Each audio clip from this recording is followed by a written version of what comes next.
Then, pang-update lang sa aking channel. Wala pa akong tapos na DIY, kaya update muna tayo sa aking mga plants.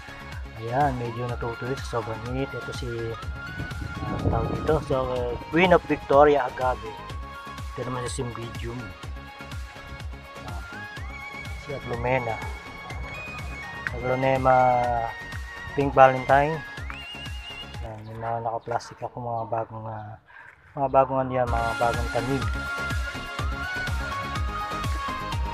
Set yung aking Palladium, naka-vacuum siya kasi wala akong vacuum na malaki, kaya pinakup ko para hindi siya masyadong luto ang dahon sa sobrang init. Kaya nga sobrang